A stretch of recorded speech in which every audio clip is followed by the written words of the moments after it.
গুণের অধিকারী পয়গম্বর ইসমাইলের বংশ থেকে কিয়ামত পর্যন্ত একদল লোক ধারাবাহিকভাবে আল্লাহ দুনিয়াতে পাঠাইবেন। এই জন্য আমাদের দেশে কিছু লোক দেখবেন আল্লাহর হুকুম নবীর তরিকা যেখানে মাথা নত সেখানে, আবার কিছু লোক আছে আল্লাহর হুকুম নবীর তরিকা যেখানে তার গায়ের রক্তের সেখানে। কথা বলে আছে না নাই? আছে না নাই? মনে করবেন তুই এই জোয়ার আওতায় খরচ খারাপ। আমার বংশ থেকে কিয়ামত পর্যন্ত একজন লোক পৃথিবীতে ভবিষ্যৎ প্রজন্ম আল্লাহ আপনি পাঠাইবেন, আল্লাহর হুকুম আপনার হুকুম যেখানে মাথা নত সেখানে। এরা সব সময় আল্লাহর হুকুম নবীর তরিকার সামনে মাথা নত করে রাখবে। এরকম লোক আমাদের দেশে আছে না নাই? আল্লাহর হুকুম নবীর তরিকা আলহামদুলিল্লাহ মেনে নিলাম। আল্লাহর হুকুম নবীর তরিকা শোনার পরেও নিজের আকল খাড়ায়, জ্ঞান খাড়ায়, এমন কিছু লোক আছে না ভাবি? আছে না নাই? এই জন্য পয়গম্বর ইব্রাহিম দোয়া করে, রব্বানা ওয়াজআলনা মুসলিমাইনি লাকা, আল্লাহ আমাদের দুইজনকে আপনার অনুগত রাখেন, ওয়া মিন যুররিয়াতিনা উম্মাতান মুসলিমাতান লাক, কিয়ামত পর্যন্ত ইসমাইলের বংশ থেকে আমাদের এই বংশ থেকে আল্লাহ একদল লোক কিয়ামত পর্যন্ত আপনার অনুগত থাকবে এমন কিছু লোক পৃথিবীতে পাঠান। এমন কিছু লোক পৃথিবীতে পাঠান। এগুলো 2 নম্বর দোয়া। এই দোয়ার আরো কিছু অংশ আছে, ওয়া আরিনা মানাসিকানা ওয়া তুব আলাইনা ইন্নাকা আনতাত তাওয়াবুর রহিম। আল্লাহ আমাদের যে হজের বিধান এটা পরবর্তী ভবিষ্যৎ প্রজন্মকে আপনি দেখাইয়া দেন। শুধু আল্লাহ দেখাইয়া দেয় নাই, ভবিষ্যৎ প্রজন্মের উপরে হজের বিধান ফরজ করে দিয়েছেন। কি করে দিয়েছেন? এই গেল পরবর্তী আরো 3 দোয়া, 2 দোয়া। আগে গেল 3টা, পরে গেল 3টার 2টা। কয়টা হলো? লাস্টের দোয়াটা শুনে নেন অল্প সময়ের ভিতরে।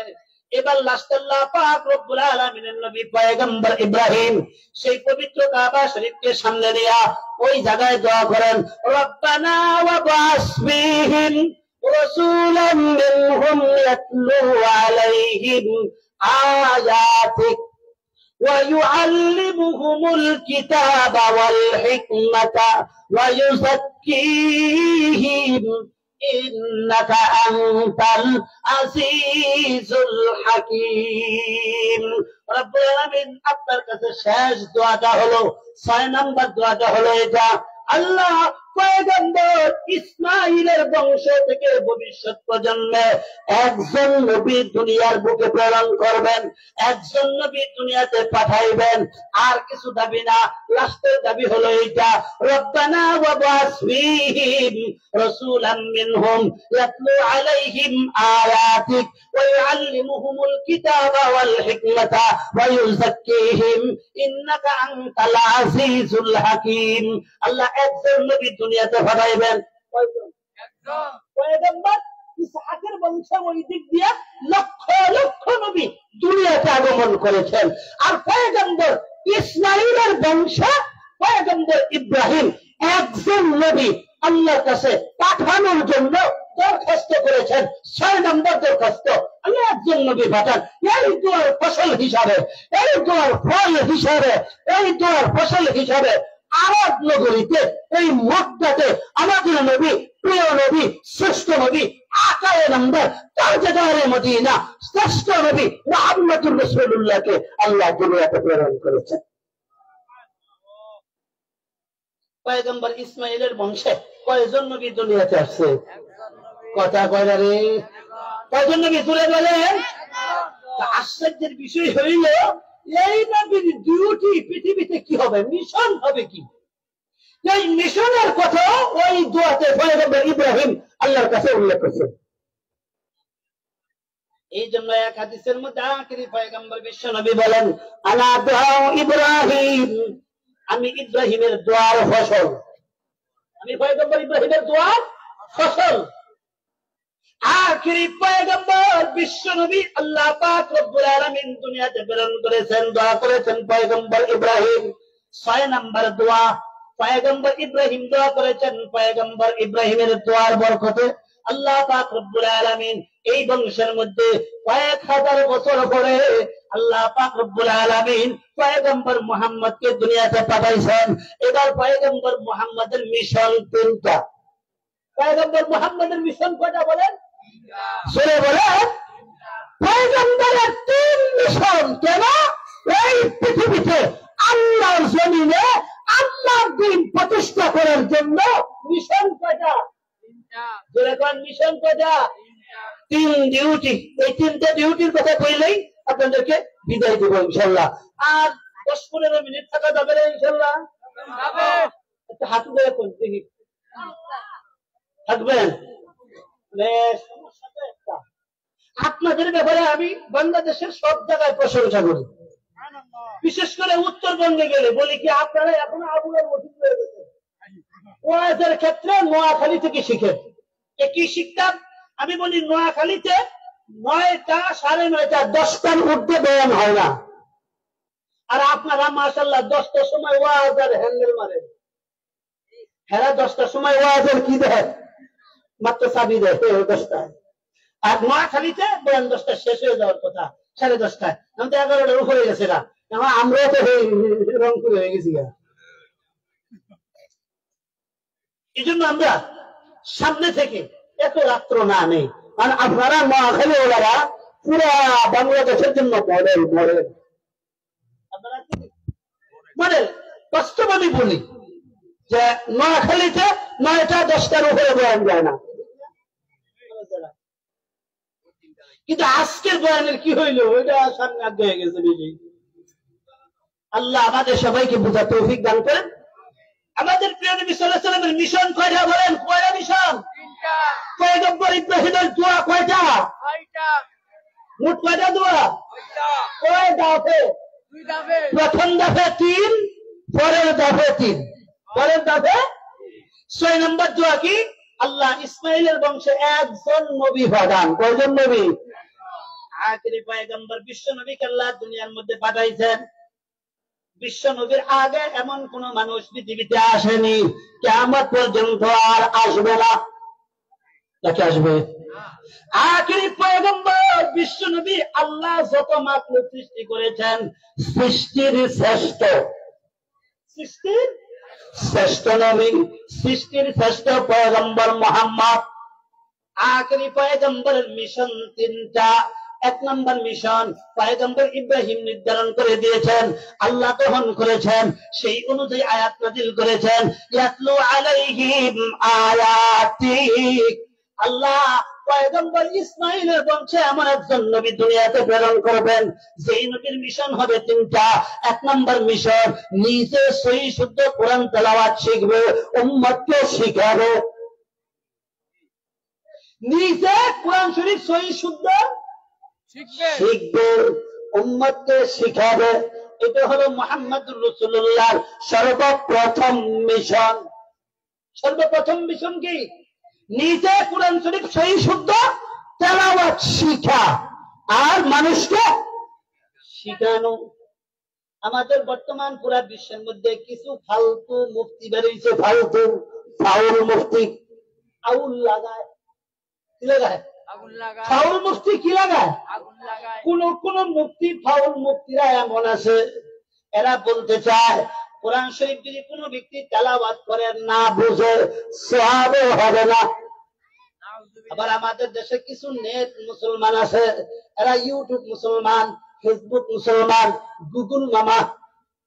গুগল মামা থেকে এরা দেখে বলে হুজুর কোরআন শরীফ না বুঝে বললে সওয়াব হবে না। আমি বলবো বেকুব, তুমি বেকুব, যার ওয়াজ শুনছো হ্যাঁ ডাবল বেকুব। এমন একটা প্রশ্ন কিয়ামতের আগে আগে ছোট ছোট দাজ্জালেরা পৃথিবীর মধ্যে উপস্থাপন করবে, কোরআন শরীফ না বুঝে পড়লে সওয়াব হবে না। এমন কিছু ফাউল মুফতিরা পুরা পৃথিবীতে ইউটিউব গরম করবে, বিভিন্ন ফেসবুক গরম করে বলবে কোরআন শরীফ না বুঝে পড়লে সওয়াব হবে না, এমন কথা বলবে। আল্লাহ জানেন তোমাদের মতো ফাউল মুফতি দুনিয়ার বুকে ছোট দাজ্জাল হিসাবে দুনিয়াতে আবির্ভাব হইবা। আমি আল্লাহ এই প্রশ্নের জবাবটা আমি আল্লাহ কোরআন অবতীর্ণ করার সময় আমি আল্লাহ জবাব দেয়া দিছি। আল্লাহ জবাব আগে আগে দিছেন, প্রশ্ন পরবর্তীতে করবে, জবাব কিভাবে দিছেন খেয়াল করে দেখেন। সূরাতুল বাকারা যে সূরার আয়াতগুলো পড়লাম, এই সূরার শুরুতে একটু তাকায়া দেখেন আল্লাহ কি বলেন, আলিফ লাম মিম। তিনটা অক্ষর সংযুক্ত আছে না নাই? আছে। আছে।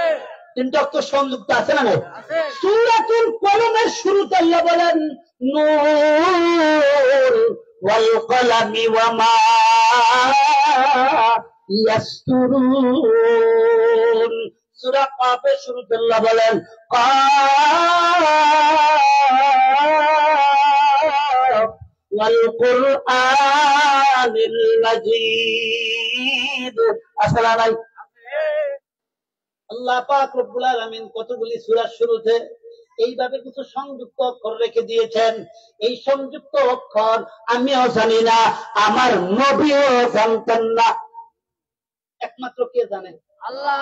জোরে বলে আল্লাহ, জোরে বলে আল্লাহ। আল্লাহ জানে কিয়ামতের আগে আগে দাজ্জালের বাচ্চা হিসেবে পৃথিবীতে কিছু ফাউল মুফতির আবির্ভাব হবে। তারা বলতে যাবে এই কথা, কোরআন শরীফ না বুঝে ফেললে সওয়াব হবে না। আল্লাহ একদিন জবাব দিয়েছেন, কোরআন শরীফের অর্থ না বুঝে ফেললে যদি সওয়াব না হয়, আলিফ লাম মিম এই তিন অক্ষরের অর্থ আল্লাহ নবীকেও জানায় নাই, নবীও জানতেন না, আমরাও জানি না, কোন মুফাসসির জানে না। সমস্ত মুফাসসিরিনে কেরামের একমত এই জায়গায় যে বলে আল্লাহু আ'লামু বিমুরাদিহি, এর অর্থ আল্লাহই জানেন। তাহলে আলিফ লাম মিম তিন অক্ষর বললে 30টা সওয়াব হয়, তাহলে অর্থ না জানা বললে তো সওয়াব হয়। সুতরাং তোমার ফতোয়া বল আল্লাহর কোরআন সঠিক, কিন্তু মাঝখানটা তুমি একটু কাদানি খাইয়া। কেমন কাদানি খাইয়া? তুমি যে এই ফাউল মুফতিগিরিটা করবা এটা আল্লাহ আগে জানেন, যার কারণে আল্লাহ বিভিন্ন সূরার শুরুতে এরকম অর্থবিহীন কিছু অক্ষর দিয়া আল্লাহ জানায়া দিয়েছেন। দেখো দেখো চেয়ে দেখো, সূরা বাকারার শুরুতে চেয়ে দেখো, সূরা কলমের শুরুতে চেয়ে দেখো, সূরা কাফের শুরুতে চেয়ে দেখো, আমি আল্লাহ অক্ষর রেখে দিয়েছি, অর্থ জানাই নাই বললে সওয়াব হবে। সুতরাং কোরআন শরীফ মুখস্থ যদি কোনো ব্যক্তি অর্থ নাও বুঝে তেলাওয়াত করলে সওয়াব হবে। জোরে কন্যা এই মাসালাটা যদি জেনে রাখতে পারেন, তাহলে এরকম ফাউল মুফতির ফতোয়া যেখানে পায়ের তলার জুতা সেখানে, এই ফাউল মুফতির ফতোয়া যেখানে পায়ের তলার জুতা সেখানে। আল্লাহ আমাদের বোঝার তৌফিক দান করেন। কষ্ট পেয়েছেন? অ্যালার্জি থাকতে চুলকানি উঠবেই, কষ্ট পাওয়ার কিছু নাই। আল্লাহ প্রত্যেকটা বাতিলের অগ্রিম জবাব আল্লাহ দিয়েছেন। প্রত্যেকটা বাতিলের অগ্রিম জবাব আল্লাহ দিয়েছে। আল্লাহ জানে এই ফাউল কোম্পানি বেরোবে, ফাউল কোম্পানি বের হবে, আবির্ভাব হবে। আল্লাহ প্রত্যেকটার জবাব আল্লাহ তাআলা আগে দিয়ে দিয়েছেন। যাক বলতেছিলাম কথা ওখান থেকে আসছে। পয়গম্বর মুহাম্মদ রাসূলুল্লাহ মিশন কয়টা? 3টা। 1 নাম্বার সহিহ শুদ্ধ কোরআন শিক্ষা করা দেওয়া, ইয়াতলু আলাইহিম আয়াতিক। 1 নাম্বার মিশন সহিহ শুদ্ধ কোরআন শিক্ষা দেওয়া। বর্তমান প্রতিষ্ঠানগুলোর মধ্যে সহিহ শুদ্ধ কোরআন শিক্ষা দেওয়া হয় কি হয় না? এই হলো 1 নাম্বার মিশন। 2 নাম্বার মিশন কি? ওয়ায়ুআল্লিমুহুমুল কিতাবা ওয়াল হিকমাতা, ওয়ায়ুআল্লিমুহুমুল কিতাবা ওয়াল হিকমাতা। আল্লাহর কোরআনের অর্থ, আল্লাহর কোরআনের তাফসীর, আল্লাহর কোরআনের ব্যাখ্যা এরা শিখাবে। পয়গম্বর উম্মতদেরকে শিখাইছেন, সাহাবায়ে কেরামদেরকে শিখাইছেন, ধারাবাহিকভাবে তাফসীরগুলো এসেছে। আল্লাহর কোরআনের ব্যাখ্যা শিখাইছেন। ওয়াল হিকমাতা, পয়গম্বরের 23 বছরের মুখের বাণী, পয়গম্বরের হাদিসগুলো উম্মতকে শিখাইছেন, সাহাবায়ে কেরামদেরকে শিখিয়ে গেছেন। বলেন তো দেখি দ্বিতীয় নম্বর মিশন কি? আল্লাহর কোরআনের ব্যাখ্যা, সহিহ শুদ্ধ ব্যাখ্যা উম্মতকে শিখিয়ে দেওয়া আর পয়গম্বরের 33 বছরের পবিত্র মুখের বাণী হাদিস শিখিয়ে দেওয়া, ইউআল্লিমুহুমুল কিতাবা ওয়াল হিকমাতা, এই দুইটা মিলে হলো এক মিশন। প্রথম মিশন সহিহ শুদ্ধ কোরআন তেলাওয়াত, দ্বিতীয় মিশন মাসনা মাসাইল ব্যাখ্যা আমি শিখানো, আর আরেকটা ব্যাখ্যা হলো পয়গম্বরের হাদিস থেকে শিখিয়ে দেওয়া। এই দুইটা মিশন মিলে একটা, আগে একটা এখন একটা, দুইটা। তৃতীয় নম্বর মিশন হলো উম্মতের অন্তর নষ্ট থাকবে, এই নষ্ট উম্মতকে পবিত্র করে দিবে পয়গম্বর। এই কারণে এক হাদিসের মধ্যে আছে, আখিরি পয়গম্বর বিশ্ব নবী বলেন, ইন্না হাযিহিল কুলুবা তাস্তাউ কামা ইয়াস্তাউল হাদীদ ইযা আসাবাহুল মা কিলা ওয়া মা জিলাউহা ইয়া রাসূলুল্লাহ ক্বালা কাসরাতু যিকরিল মাউতি ওয়া তিলাওয়াতুল কুরআন। আখিরি পয়গম্বর বিশ্ব নবী বলেন, যেমনি ভাবে লোহার মধ্যে পানি লাগার কারণে মরিচা পড়ে, আমার উম্মতের অন্তরের মধ্যে গুনার কারণে মরিচা পড়ে। কি আমাদের গুনার কারণে আমাদের অন্তরে মরিচা আছে না নাই? যখন সাহাবায়ে কেরামের সামনে এই ওয়াজটা করলেন, ইন্না হাযিহিল কুলুবা তাস্তাউ কামা ইয়াস্তাউল হাদীদ ইযা আসাবাহুল মা, যেমনি ভাবে লোহার মধ্যে পানি লাগলে জংকার পরে জং পড়ে, ঠিক তেমনি ভাবে কিয়ামত পর্যন্ত আমার উম্মতের অন্তরের মধ্যে গুনার কারণে জং পড়বে। সাহাবায়ে কেরাম প্রশ্ন করলেন, ওয়াদাকিলাউহা, ওগো নবীজি, লোহায় জং পড়লে এটার মেডিসিন আছে, মেডিসিন দিলে পরিষ্কার হয়, টারপিন দিলে পরিষ্কার হয়, শিরিষ কাগজ দিয়ে ঘষাইলে পরিষ্কার হয়, কি হয় না? রেত দিয়ে ঘষাইলে পরিষ্কার হয়। লোহা পরিষ্কার করার যন্ত্র আছে, রেত আছে, শিরিষ আছে, মেডিসিন আছে। আমার জিলা ওহা ইয়া রাসূলুল্লাহ, ওগো নবীজি, আমাদের অন্তর গুনার কারণে যদি ময়লা মরিচা পড়ে থাকে, পরবর্তী ভবিষ্যৎ উম্মতের গুনার কারণে যদি জং পড়ে থাকে অন্তরে, পরিষ্কার কিভাবে করব? আখিরি পয়গম্বর বলেন, দুইটা মেডিসিন আছে, একটা মেডিসিন সাবানের মতো আর একটা মেডিসিন পাউডারের মতো। আমাদের কাপড় অপরিষ্কার হইলে আমরা সাধারণত দুই পদ্ধতিতে পরিষ্কার করি। সেই মানুষগুলা অলস, কথা কয় না, অলস, এরা পাউডার দিয়া ভিজায়া রাখে কাপড়, কি ঠিক না ঠিক?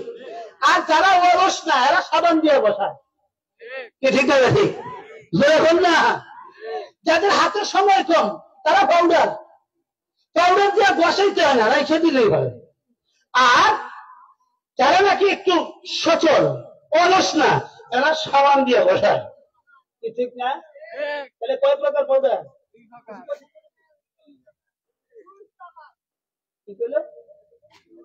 দুই প্রকার, হ্যাঁ মনে রাখছি। তাহলে আমরা কাপড় পরিষ্কার করি কয় প্রকার মেডিসিন? বিরক্ত হইতেছেন তো লড়াচড়া করেন, কে ঘুম দৌড়ান। দুই প্রকার মেডিসিন, খুব খেয়াল করে শুনে রাখবেন। আখিরি পয়গম্বর বলেন, কাসরাতু যিকরিল মাউতি ওয়া তিলাওয়াতুল কুরআন, আমার উম্মতের অন্তরকে যদি পরিষ্কার করতে চাও, প্রথমত তুমি যদি পারো পাউডার লাগাও। পাউডারটা কি? কাসরাতু যিকরিল মাউতি ওয়া তিলাওয়াতুল কুরআন।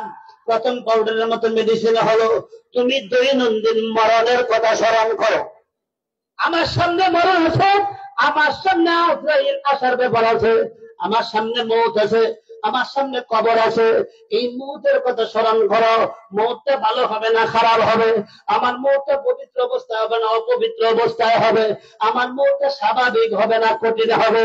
এই মৌতের কথা স্মরণ করো। আখিরি পয়গম্বর বিশ্ব নবী বলেন, মৌতের কথা যদি বেশি বেশি স্মরণ করো, তোমার অন্তরে জং, তোমার অন্তরের গুনার জং আস্তে আস্তে পরিষ্কার হতে থাকবে। পরিষ্কার হতে, এটা পাউডারের মতো, স্মরণ করলেই দৈনন্দিন স্মরণ করলেই অন্তর পরিষ্কার হয়। আখিরি পয়গম্বর দ্বিতীয় মেডিসিন বলেন সাবানের মতো, ওয়া কাসরাতু তিলাওয়াতিল কুরআন, বেশি বেশি কোরআন তেলাওয়াত করো। এই কোরআন তেলাওয়াতটা হলো সাবান ঘষানোর মতো। তুমি যখন বিসমিল্লাহির রহমানির রহিম পড়বা, এক অক্ষর থেকে আরেক অক্ষরে যাবে, এক শব্দ থেকে আরেক শব্দে যাবে, এক আয়াত থেকে আরেক আয়াতে যাবে, এক সূরা থেকে আরেক সূরাতে যাবে, একবার খতমের পর আরেক খতম হবে, এইভাবে বিভিন্ন ভাবে তেলাওয়াত হবে। যখন এক ওয়ার্ড থেকে একটা লেটার থেকে আরেক লেটারে যাবে, এক শব্দ থেকে আরেক শব্দ যাবে, এক আয়াত থেকে আরেক আয়াতে যাবে, এক সূরা থেকে আরেক সূরায় যাবে। এটাই তোমার অন্তরের মধ্যে সাবানের মতো ঘোষণা হবে, তোমার অন্তর পরিষ্কার হবে। তাহলে অন্তর পরিষ্কার করার পদ্ধতি করে ফেলাম। জোরে কর। আখেরি পয়গম্বরের ৩য় নম্বর মিশন, ওয়ায়ুযাক্কিহিম, নবীর অপবিত্র উম্মতের অন্তরকে পবিত্র করবে, উম্মতের অপবিত্র অন্তরকে পবিত্র করে দিবে।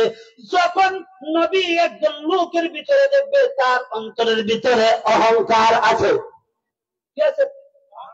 আত্মগরিমা আছে, প্রতিহিংসা আছে, বিভিন্ন আন্তরিক রোগ আছে, অন্তরের রোগ আছে। পয়গম্বর মেডিসিনের মাধ্যমে, ওয়াজের মাধ্যমে, বুঝানোর মাধ্যমে, চিকিৎসার মাধ্যমে তার অন্তরটাকে পবিত্র করে দিবে, অপবিত্র অন্তর পবিত্র করে দিবে। আখেরি পয়গম্বর কিভাবে অন্তর পরিষ্কার করেছেন? পয়গম্বর আবু বকরের অন্তর মুসলমান হওয়ার আগে পবিত্র ছিল না অপবিত্র? উমরের অন্তর মুসলমান হওয়ার আগে পবিত্র ছিল না অপবিত্র? আলীর অন্তর মুসলমান হওয়ার আগে পবিত্র ছিল না অপবিত্র ছিল? লক্ষ লক্ষ সাহাবায়ে কেরামের অন্তর মুসলমান হওয়ার আগে অপবিত্র ছিল, যখন মুসলমান হইল পয়গম্বরের সংস্পর্শে থেকে বিভিন্ন আমলের মাধ্যমে, পয়গম্বরের 23 বছরের ওয়াজের মাধ্যমে, তাফসীরের মাধ্যমে, বিভিন্ন মেডিসিনের মাধ্যমে তাদের অন্তর পরিষ্কার করা হয়েছে। কেমন পরিষ্কার হয়েছে? দুনিয়ায় থেকে জান্নাতের সার্টিফিকেট পেয়েছে। সবগুলো সাহাবায়ে কেরাম দাফে দাফে দুনিয়ায় থেকে সার্টিফিকেট পেয়েছে, বরং আল্লাহ সার্টিফিকেট দিয়েছেন রাদিয়াল্লাহু আনহু ওয়া রাদুয়ান। আল্লাহ বলেন এরাও আমার প্রতি খুশি, আমি আল্লাহ ও সাহাবায়ে কেরামের প্রতি খুশি। কয় মিশন নবীর বলেন তো? এবার একটা প্রশ্নের জবাব দিবেন। আমাদের প্রিয় নবী সাল্লাল্লাহু আলাইহি ওয়াসাল্লাম দুনিয়াতে আছেন, এখন দুনিয়াতে আছেন না রোজা আধারে? যেরকম নবী দুনিয়া থেকে চলে গেছে, এই 3 মিশন চলে গেছে না এখনো আছে? আখেরি পয়গম্বর বিশ্ব নবী দুনিয়া থেকে যাওয়ার কিছুদিন আগে বলেন তারাক্তু ফীকুম আমরাইন লান তাদিল্লু মা তামাসসাকতুম বিহিমা কিতাবাল্লাহ ওয়া সুন্নাত রাসূলি। আখেরি পয়গম্বর বিশ্ব নবী বলেন আমি দুনিয়া থেকে চলে যাই, আমাকে আল্লাহ পাক রব্বুল আলামিন 2টা সম্পদ দিয়েছেন। একটা সম্পদ দিয়েছেন ডাইরেক্ট যে সম্পদটা দিয়েছেন এটা হলো 30 পারা কোরআন। কয় পারা? 30 পারা। আল্লাহ আমাকে ডাইরেক্ট যে সম্পদটা দিয়েছেন 30 পারা কোরআন, আর ইনডাইরেক্ট যে সম্পদটা দিয়েছেন আমি পয়গম্বরের 23 বছরের হাদিস। 23 বছরের হাদিস। আমি পয়গম্বর দুনিয়া থেকে বিদায় নেই, এই 2টা জিনিস আমি নিয়ে যাই না, তোমাদের কাছে রেখে গেলাম। তোমাদের কাছে লান তাদিল্লু মা তামাসসাকতুম বিহিমা কিতাবাল্লাহ ওয়া সুন্নাত রাসূলি। 2টা জিনিস রেখে গেলাম, কোরআন শরীফ আর পয়গম্বর, আমি পয়গম্বরের হাদিস। এই 2টা জিনিসের সঠিক ব্যাখ্যার উপরে যতদিন থাকবা কোন বাতিল তোমাদেরকে পথভ্রষ্ট করতে পারবে না। কোন ছোট জান আইসা তোমাদেরকে পথভ্রষ্ট করতে পারবে না। এই 2টা গাইডলাইন দিয়ে গেলাম। একটা হলো আল্লাহর দেওয়া কোরআন, পয়গম্বরের 23 বছরের হাদিস। আল্লাহর দেওয়া কোরআন মানবো, মানবো না, নিজের মন গড়া ব্যাখ্যা। আল্লাহ কোরআনের সহি ব্যাখ্যা, সাহাবায়ে কেরামের ব্যাখ্যা, তাবিঈনের ব্যাখ্যা, তাবিঈনের ব্যাখ্যা, এই 3 যুগের ব্যাখ্যা, সহি ব্যাখ্যা। এই ব্যাখ্যা অনুযায়ী যারা চলবে পথভ্রষ্ট হবে না, পয়গম্বরের রেখে দেওয়া 23 বছরের হাদিসের ব্যাখ্যা, সাহাবায়ে কেরামের ব্যাখ্যা, তাবিঈনের ব্যাখ্যা, তাবিঈনের ব্যাখ্যা, এই 3 যুগের ব্যাখ্যায় যারা নজর করে ফলো করে চলবে, কিয়ামত পর্যন্ত কোন তাদেরকে বরদাস্ত করতে হবে না। এখন তো আমরা কেউ কেউ আছি ব্যাককল রোগীর মতো। কিসের মতো? এক ব্যাককল রোগী, তার বাবা আলমারি সাজায় ঔষধ রেখে দিছে, বাবা বড় ডাক্তার, কিন্তু রোগী ব্যাককল বা ছেলে আর কি, জ্বর আসতে পারে, হ্যাঁ খালি আলমারি থেকে ওষুধ নেয় আর খায়, নেয় আর খায়, নেয় আর খায়। বলেন তো দেখি ঘটনা ক্রমে হ্যাঁ করছে কি হয়েছে জ্বর, এবার ওষুধ খেয়েছে ভাবলে হবে না। কিসের ওষুধ? জ্বর কি জ্বরের ওষুধ পাতলা পায়খানা না পাতলা পায়খানা ব্যাপার কোনটা? ওষুধ ঠিক খেয়েছে না উড়ে হলা? হ্যাঁ দাবি হলো আমার আব্বার আলমারিতে ঔষধ আছে, আমার আব্বার আলমারিতে ঔষধ আছে, আমার রোগ হয়েছে আমি খাবো, আব্বারে জিজ্ঞাসা করবো কোন দুঃখে। এবার ঝাঁটা খাইছে, খাওয়ার পরে কিছুক্ষণ পরে রাস্তা দিয়ে হাঁটে আর উল্লে উল্লে হয়, ঘটনা কি রে ওষুধ খেয়েছি, কিভাবে খেয়েছিস? এর জীবনে 12টা বাজে, কটা বাজে? কটা বাজে? আবার আরেক ছেলে জ্বর হয়েছে, আব্বার কাছে জিজ্ঞাসা করে আব্বা কোন ট্যাবলেটটা খাইতাম, কই না পা খা, না পায় খা, না পা সুস্থ। এক ছেলে বাবার নির্দেশনা অনুযায়ী প্রেসক্রিপশন অনুযায়ী ওষুধ খেয়েছে, হ্যাঁ সুস্থ হয়ে গেছে। আরেক ছেলে তার দাবি হলো আমার সামনে ঔষধ আছে, আমার গায়ে রোগ আছে, যা ইচ্ছা তা খাবো, যেই তাকে হইতে খেতে খাবো। আমাদের বর্তমান দুনিয়াতে কিছু লোক আছে এরকম মাথা মোড়া ব্যাককল, বলে কোরআন শরীফ সামনে আছে, পয়গম্বরের হাদিস সামনে আছে, যা বুঝছো তাই বানবো, তোমারও ওই সন্তানের মতো 12টা বাজবে। আরো কি বাজবে? ওই সন্তানের মতো 12টা বাজবে। আমার সামনে কোরআন আছে, আমি কোরআন মানব পয়গম্বরের ব্যাখ্যায়, আমি কোরআন মানব সাহাবায়ে কেরামের ব্যাখ্যায়, আমি কোরআন মানব তাবেঈনের ব্যাখ্যায়। আমার সামনে হাদিসের দপ্তর আছে, হাদিসের কিতাব আছে, 10 লক্ষ 20 লক্ষ হাদিস আছে, এটা আমার মন মতো মানব না। সাহাবায়ে কেরামের ব্যাখ্যা অনুযায়ী মানব, তাবেঈনের ব্যাখ্যা অনুযায়ী মানব, তাবেঈনের ব্যাখ্যা অনুযায়ী মানব। তুমি এই তাদের ব্যাখ্যায় মানি, আমাদেরকে কোনো বাতিল পর্যস্ত করতে হবে না। আল্লাহ আমাদের বুঝার তৌফিক দান করে। বলতেছিলাম কটা সম্পদ রাসূল রেখে গেছেন? 2টা। কটা সম্পদ? মন মতো মানার জন্য না রাসূলের সাহাবায়ে কেরামের তাবেঈনের ব্যাখ্যা অনুযায়ী মানার জন্য? এখন আমাদের কেউ কেউ দাবি আমার সামনে কোরআন আছে, আমি বাংলা কোরআন শরীফ পড়তে পারি, বাংলা বুখারী পড়তে পারি, যেমনি কেমনে চলবো। ঠিক পরে বাংলা বুখারী হয়ে যায় সরকারি, হয়ে যায় কি সরকারি। যেমনি ভাবে ঔষধ ঘরে থাকলেই খাওয়া যায় না, ডাক্তারের প্রেসক্রিপশন অনুযায়ী খাইতে হয়, ঠিক তেমনি ভাবে আমার সামনে 30 পারা কোরআন আছে, আমার মন মতো ব্যাখ্যা করার জন্য না, সাহাবায়ে কেরামের তাবেঈনের ব্যাখ্যা মতো ব্যাখ্যা করার জন্য। 10 লক্ষ রাসূলের সহিহ হাদিস আছে, এই হাদিসগুলো আমার মন মতো মানার জন্য না, সাহাবায়ে কেরাম তাবেঈনের ব্যাখ্যা মতো মানার জন্য। আল্লাহ আমাদের বুঝার তৌফিক দান করেন। রাসূল চলে গেছেন, এবার এই 3 মিশনের দায়িত্ব কার কাছে দিচ্ছেন? শুধু এই কথাটা বলেই শেষ করি, হাদিসের 5 মিনিটের ভিতরে। রাসূল চলে গেছেন, এবার খেলাফত দেয়া যায়। কি দেয়া যায়? কিভাবে যায়? বাবা মারা গেছে, সন্তান থাকলে সন্তানরা সম্পদের মালিক হবে কি হবে না? এবার আখিরি পয়গম্বর বলেন ইন্নাল উলামা ওয়ারাসাতুল আম্বিয়া, ইন্নাল উলামা ওয়ারাসাতুল আম্বিয়া ওয়া ইন্নাল আম্বিয়া লাম ইউওয়ারিসু দীনারাও ওয়ালা দিরহামা।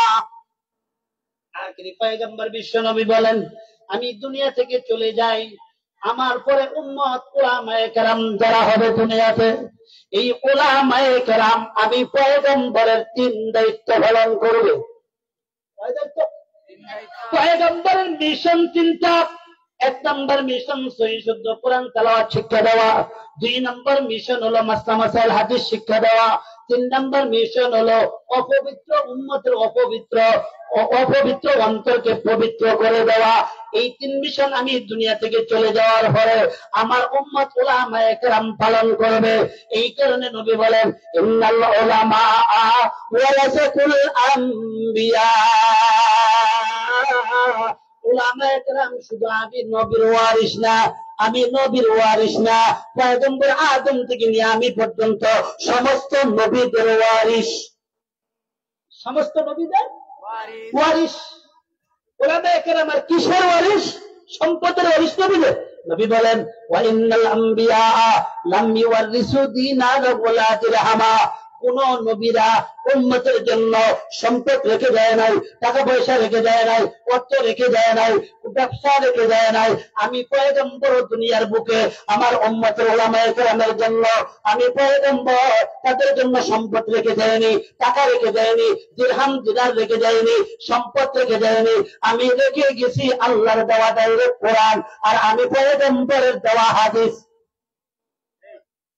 সুতরাং আমি যাওয়ার পরে আমার উম্মত উলামায়ে কেরাম আমি যেই 3 দায়িত্ব পালন করেছি কিয়ামত পর্যন্ত আমার উম্মত উলামায়ে কেরাম এই 3 দায়িত্ব পালন করবে। কয় দায়িত্ব? 3 দায়িত্ব। সূরা কোন? 3 দায়িত্ব।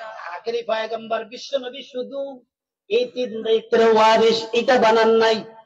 পয়গম্বর বলেন আমি এই 3 দায়িত্ব পালন করতে গেলে বেঈমানদের থেকে মুনাফিক থেকে বাধাগ্রস্ত হয়েছি। সুতরাং আমার উম্মত উলামায়ে কেরাম এই 3 মিশন পালন করতে গেলে তারাও বাধাগ্রস্ত হবে। কি বাধাগ্রস্ত হবে না? আমি পয়গম্বর আবদ্ধ হয়েছিলাম, আটক হয়েছিলাম, আমার উম্মত উলামায়ে কেরামও আটক হবে, দায়িত্ব পালন করবে, আটক হবে। আমি পয়গম্বর বাধাগ্রস্ত যেভাবে হয়েছি আমার উম্মত উলামায়ে কেরাম তারাও বাধাগ্রস্ত হবে। কি বাধাগ্রস্ত হয় কি হয় না? হয় কি হয় নাই? হয় নাই? বিগত দিনে হযরত উলামায়ে কেরাম কি জেল খাটেন? শুধু নবী 3 দায়িত্বের ওয়ারিস বানায়া থুয়া যান নাই। 3 দায়িত্বের সাথে সাথে নবী যেরকম জেল খেটেছেন, নবীরা যেরকম বাধাগ্রস্ত হয়েছেন, নবীরা যেরকম মার খেয়েছেন, উলামায়ে কেরামেরও মার খেতে হবে। আর খেতে হবে, ভয়ের কিছু নাই। এই দায়িত্বই আমাদের, এই দায়িত্বই আমাদের। এই জন্য সংক্ষেপ করে দেয়, শর্ট করে দেয়। বলুন তো নবী দুনিয়া থেকে চলে যাওয়ার পরে উলামায়ে কেরামের দায়িত্ব কয়টা? 3টা। জোরে বলেন। 1 নম্বর সহিহ শুদ্ধ তেলাওয়াত। আমাদের দেশে এমন লোক আছে আলেম দাবি করে সহিহ শুদ্ধ কোরআন তেলাওয়াত করতে পারে না। সহিহ শুদ্ধ কোরআন তেলাওয়াত করতে 32 দফনে 64টা দাঁত ভেঙে গেছে। কি ঠিক না ঠিক? আল্লাহ আমাদের বোঝার তৌফিক দান করেন। এই 3 দায়িত্ব উলামায়ে কেরামের দুনিয়াতে। এবার আখিরাতের দায়িত্বটা শুধু আলোচনা করে শেষ করে দেই। অনেকে বলে কি মোল্লাদের মসজিদ পর্যন্ত, উলামায়ে কেরামের জন্য মসজিদ পর্যন্ত না, না, উলামায়ে কেরামের দৌড় জান্নাত পর্যন্ত। আখিরি পয়গম্বর বিশ্ব নবী বলেন আউয়ালু মান ইয়াশফাউ ইয়াওমাল কিয়ামাতিল আম্বিয়া সুম্মাল উলামা সুম্মাশ শুহাদা। দুনিয়ার বুকে উলামায়ে কেরামের দায়িত্ব 3টা, আর কিয়ামতের ময়দানে উলামায়ে কেরামের দায়িত্ব 1টা। উলামায়ে কেরামের দায়িত্ব কিয়ামতের ময়দানে কয়টা? 1টা। জোরে কর। দুনিয়াতে উম্মতকে সহিহ শুদ্ধভাবে কোরআন শিক্ষা দেওয়া, মাসলা মাসাইল শিক্ষা দেওয়া, অন্তর পবিত্র করা, আর ময়দানে হাসরে এই লোকগুলা যদি কোন কারণে জাহান্নামী হয় উলামায়ে কেরাম সুপারিশ করে জান্নাতে নিয়ে যাবে। এটা হলো কিয়ামতের ময়দানে উলামায়ে কেরামের আল্লাহর দেওয়া দায়িত্ব, আল্লাহ দেওয়া। আখিরি পয়গম্বর বিশ্ব নবী বলেন আউয়ালু মান ইয়াশফাউ ইয়াওমাল কিয়ামাতি সালাসা। কিয়ামতের ময়দানে আল্লাহর আদালত হবে, বিচারক হবে একজন। বিচারক কয়জন? জোরে বলেন। নাকি বিচারক পাল দিব? দুনিয়ার বিচারক সকালে ভাড়ায়, দুপুরে ভাড়ায়, বিকেল বেলা ভালো না, রাত্রে 12টার সময় বালিশ জাগায় দেখে বিচারপতি নাই। ঠিক ঠিক, হাই রে পাউদানি, উল্টায়া পাল্টায়া শেষ। কিন্তু আল্লাহর আদালতে বিচারক কয়জন বলেন তো? কয়জন বিচারক? আল্লাহ বলেন আলাইসাল্লাহু বিআহকামিল হাকিমিন।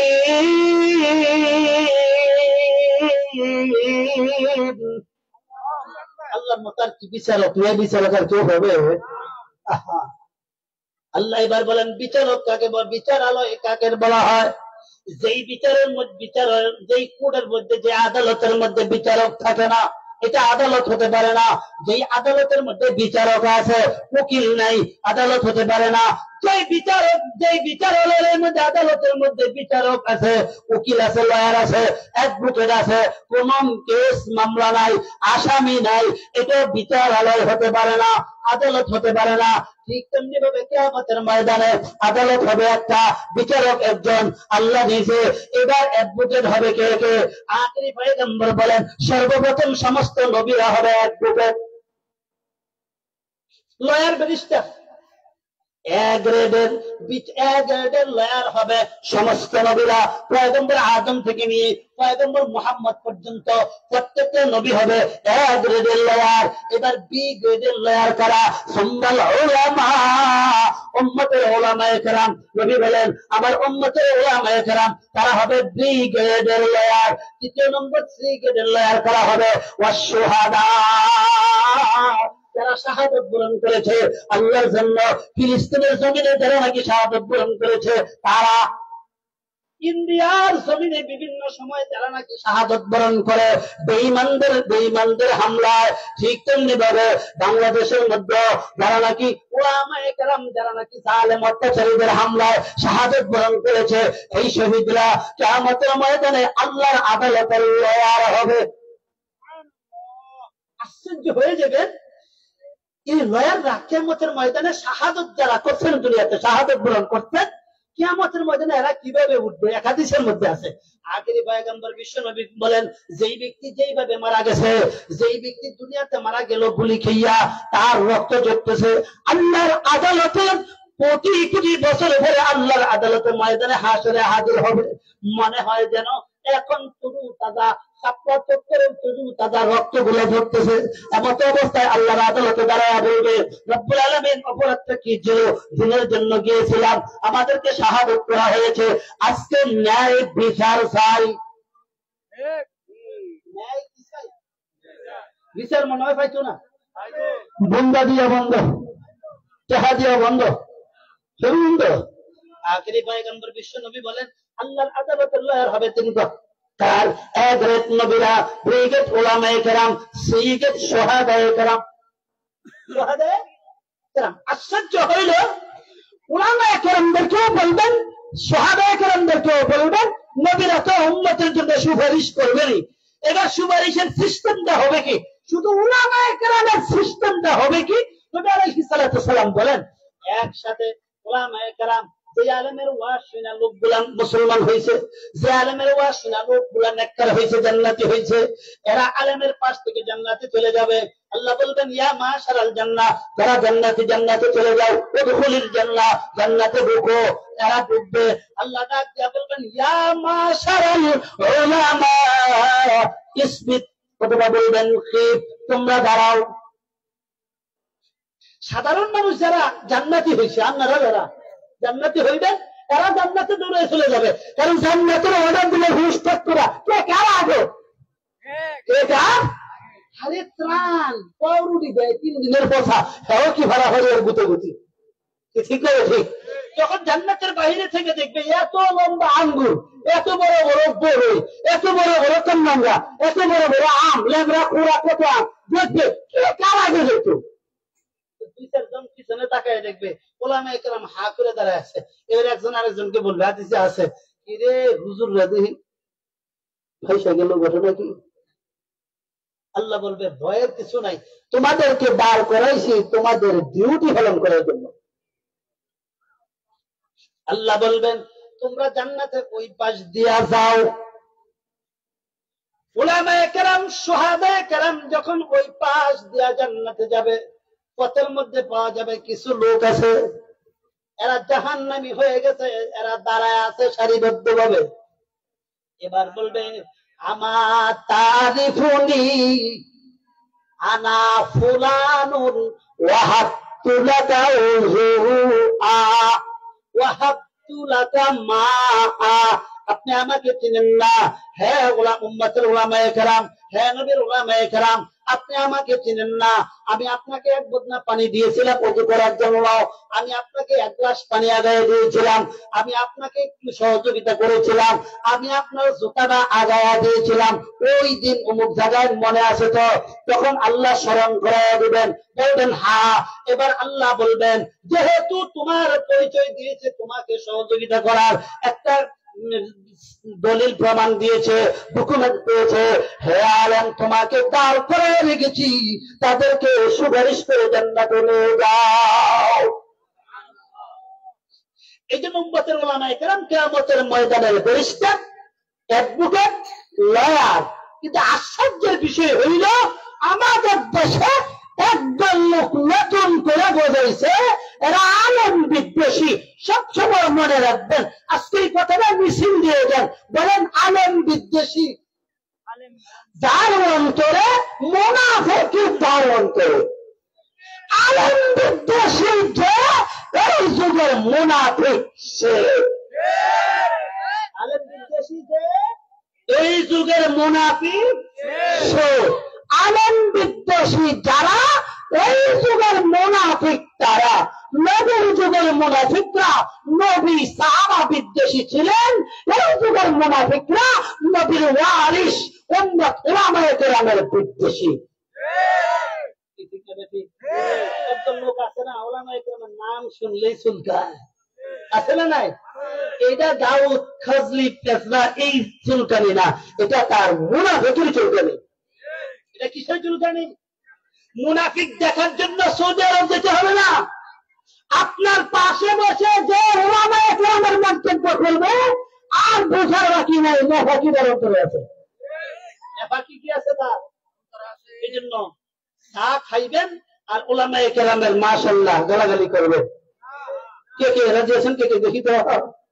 কেউ রাজি নাই।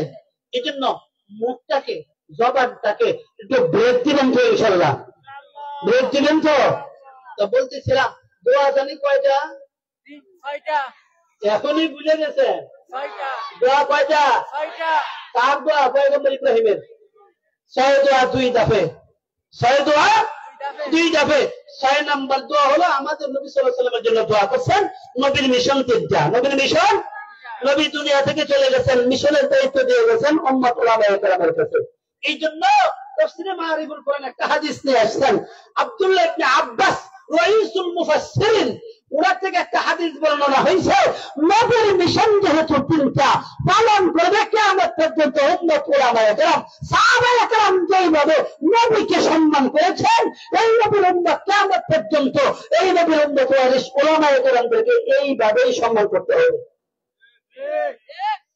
আল্লাহ আমাদের সবাইকে এই 6টা দোয়া প্রসঙ্গে যে আলোচনা হইল, আমাদের সবাইকে এই আলোচনা বুঝে আমল করা তৌফিক দান করেন। সকলে বলি আমিন। ওয়া মা আলাইনা ইল্লাল বালাগ।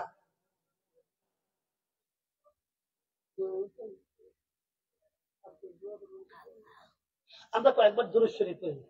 আগে আমি বলছি দুরূদ শরীফ পড়া কার সাথে জানি লাগাইছি না? কার সাথে জানি যোগাযোগ করছি? নবী সাল্লাল্লাহু আলাইহি ওয়াসাল্লামের রোজার সাথে। শেষে কয়েকবার দুরূদ শরীফ পড়ি। আল্লাহুম্মা সাল্লি আলা মুহাম্মাদিন নাবিয়্যিল উম্মি ওয়া আলা আলিহি ওয়া সাল্লিম তাসলিমা।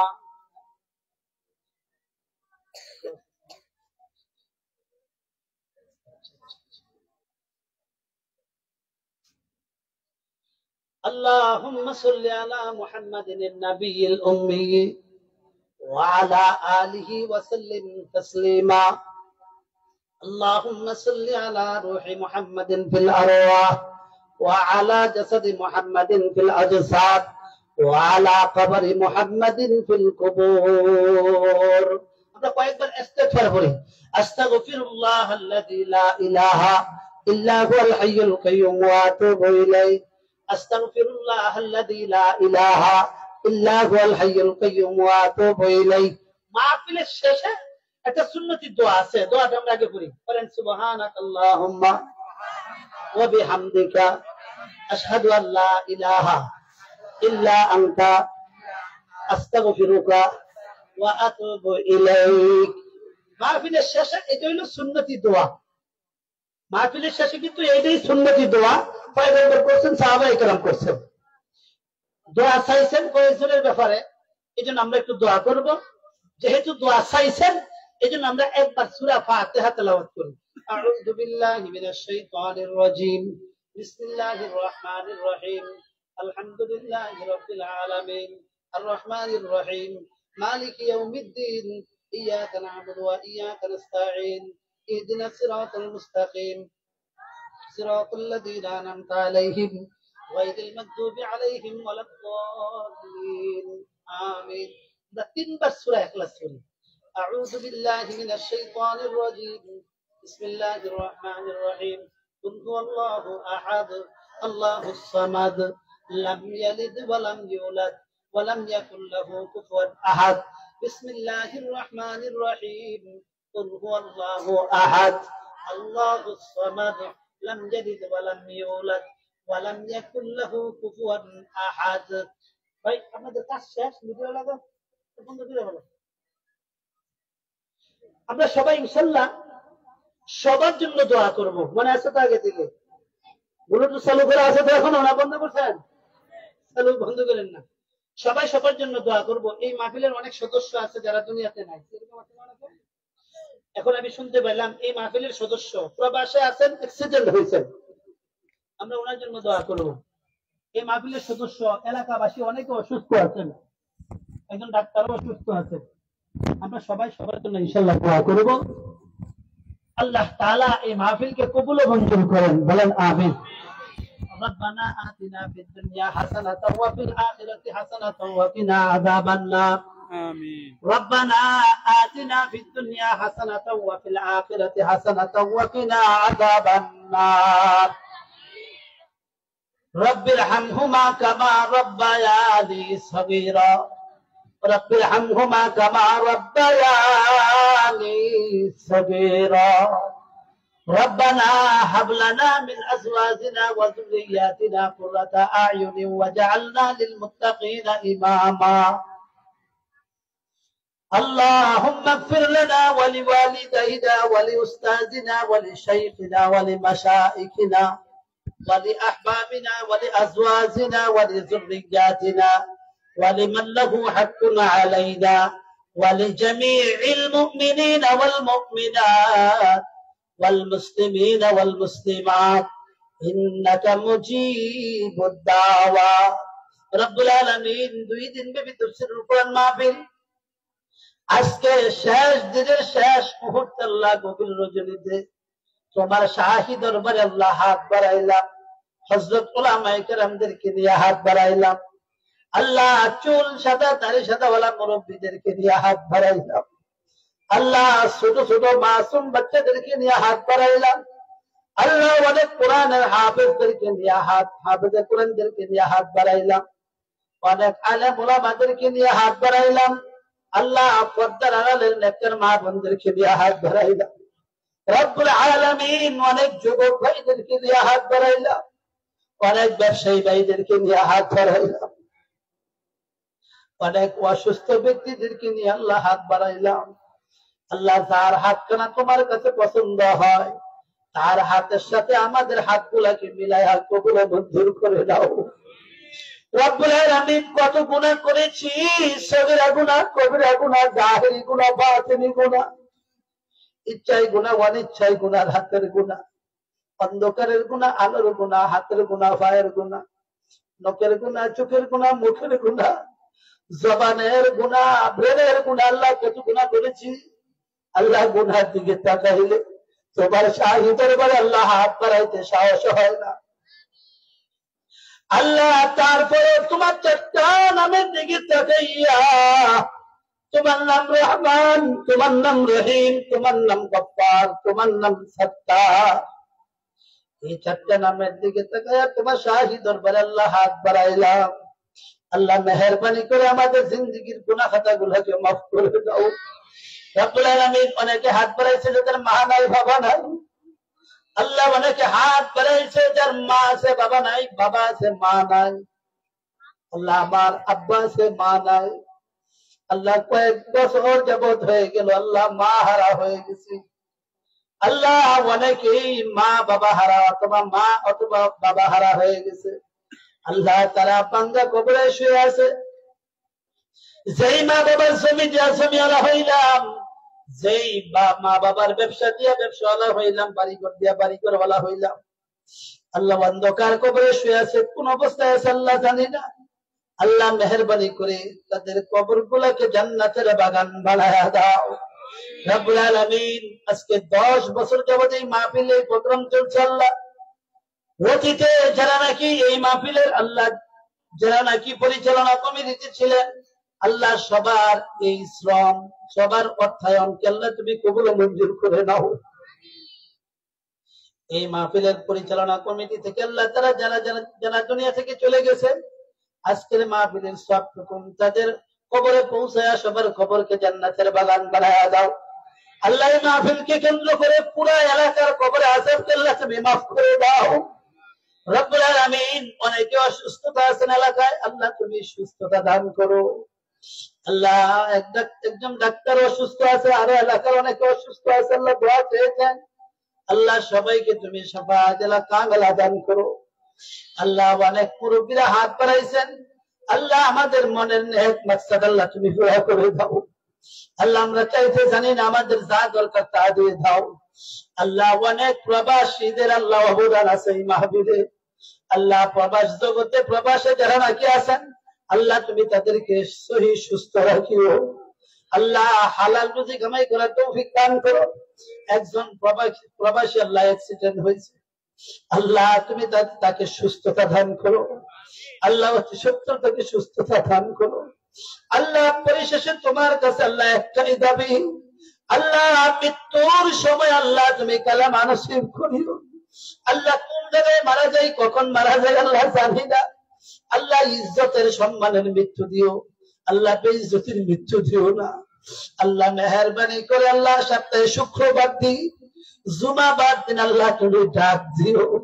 জুমাবার দিন আল্লাহ মৃত্যু দান করিও। আল্লাহ মেহেরবানি করে তোমার কাছে কিভাবে চাইবো চাইতে জানি না, আল্লাহ আমাদের যা প্রয়োজন তা দিয়ে দাও। আল্লাহ তোমার পরিশেষে তোমার কাছে যাবি, মৃত্যুর সময় মুখে জারি করে দিও, কালেমা জারি করে দিও। সাল্লাল্লাহু তাআলা আলা খায়রি খালকিহি মুহাম্মাদি ওয়া আলিহি ওয়া আসহাবিহি আজমাইন। আল্লাহ এই মাহফিলের সাথে আল্লাহ আলাদি গোলাম বাজারের ব্যবসায়ীরা জড়িত, আল্লাহ সব ব্যবসায়ীদের আল্লাহ হালাল ভাবে ব্যবসা করার তৌফিক দান করো। সবার ব্যবসার মধ্যে আল্লাহ তুমি বরকত দান করিও। সাল্লাল্লাহু তাআলা আলা খায়রি খালকিহি মুহাম্মাদি ওয়া আলিহি ওয়া আসহাবিহি আজমাইন। আমিন আমিন বিরহমাতিকা ইয়া আরহামার রাহিমিন।